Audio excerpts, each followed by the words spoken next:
share about my second time crocheting with chenille yarn? Spoiler alert, it went a lot better than my first time. I'm May, and this is May's Crochets. I'm a beginner crocheter just starting off on my learning to crochet journey. Up until now, I've been doing a lot of the Woobles Learn to Crochet kits as a way to learn how to crochet. And the Woobles come with their own brand of beginner yarn that's called Easy Peasy Yarn, and it's great for learning. You can see your stitches really easily, you can't split the yarn, anything like that. So I've been learning with that yarn, and that's been a really good experience. But I see online everyone is making these adorable plushies that look super, super soft, and they're using chenille yarn. So a little while ago, I thought I would give it a shot to try to make a project using chenille yarn. So I made a video about that experience, which I will link here, about my first time crocheting with chenille yarn. And it was a challenge. My initial thought was like, where are my stitches? I can't see them. I ended up using a stitch marker in literally every single stitch that I did for that project so that I could see each stitch and where to put my crochet hook. And that was a real challenge. So that was a little while ago, a few weeks ago. But I felt ready to try my second time to use chenille yarn again recently after having crocheted a little more in the meantime, both Woobles as well as some other projects using different yarns.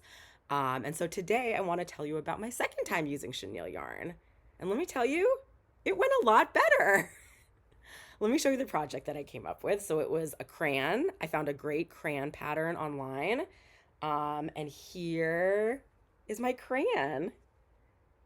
Look at that smiling face. Should I write something? Hi. Let me turn him around. I decided to name him Carl, Carl the Crayon, because it's fun to name your amigurumi plushies. Carl the Crayon, here he is. Okay. So yeah, again, using chenille yarn, it went so much better than my first time. I did not use a stitch marker in every single stitch this time.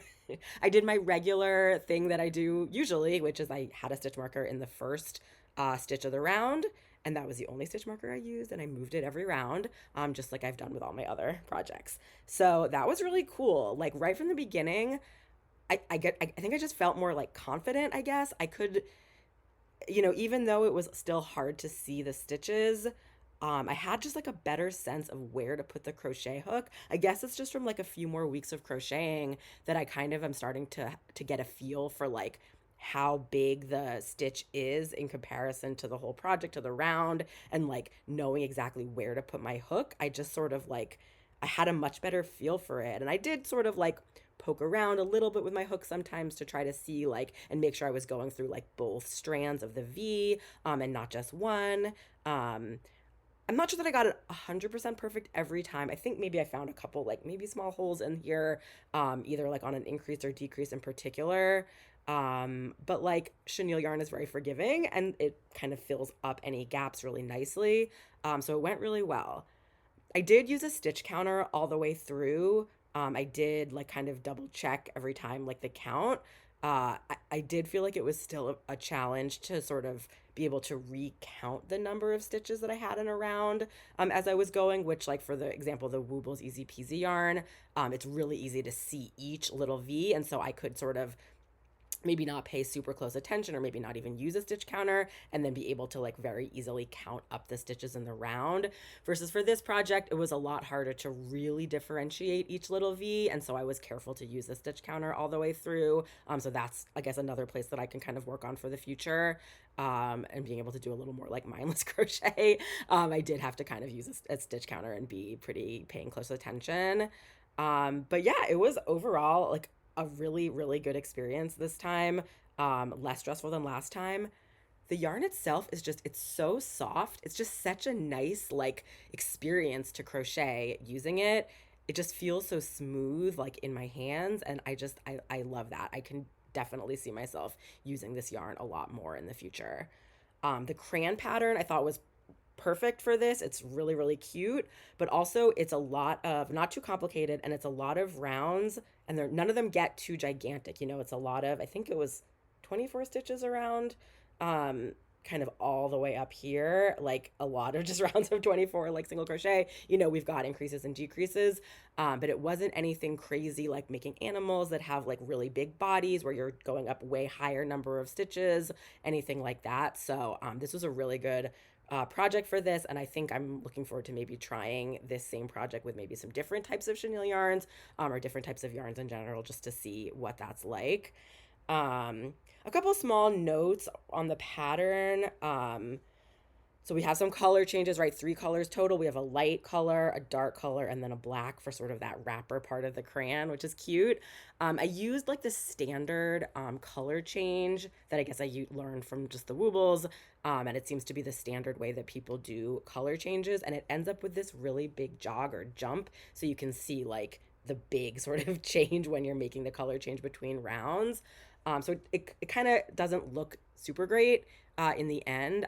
I've seen online that there are ways to make this, to minimize this, I guess, and to make it a little bit of a smoother transition. So I think for next time when I do this pattern, I'm going to look and see how to do that. It doesn't look terrible, and it's not an issue when you look at it from the front, but I think it would be nice to kind of make that a little bit of a smoother transition. What else? The mouth. I started with doing the black yarn, the same chenille black yarn that I was using for the mouth, and it came out looking really weird. So I actually ended up, this is the Woobles Easy Peasy yarn, and I think having it just be a little bit thinner actually makes it look a little bit better. I'm thinking of maybe trying even thinner, like I guess, yarn for the smiley. I've seen people online talk about just using like embroidery thread for types of embroidery like that, and looking at pictures of other crayons online. Some people's mouths are just like this really thin line, so I might try that to experiment to see kind of how that looks. And another thing was I wasn't positive like how much to stuff, I guess. I wasn't sure if it would be flat on the bottom or how flat it could be, but that looks pretty good there. The crayon tip is the part that I'm not super sure about. Like it starts to look a little bit like thin, and I'm not sure if I should be stuffing it a lot more, but we want to kind of get it to keep its like pyramid kind of triangle shape. So I may experiment more with that next time. We do have a couple rounds where it's back loop only, so that we get a little bit of a texture here, keeping the front loops visible. I think at both the top and the bottom. I was actually not sure with chenille yarn because it's so plush, like would you even be able to see that? But you can sort of see that little texture there. But then I don't know, there's something about the tip looks a little bit small to me, so I might try to do some slight variations or experimenting with the next time I do this. But again, yeah, chenille yarn, I'm loving it. Such a good experience. Let me show you again. I use the same chenille yarn as I did for my last video, which is Premier Basics Chenille Brights.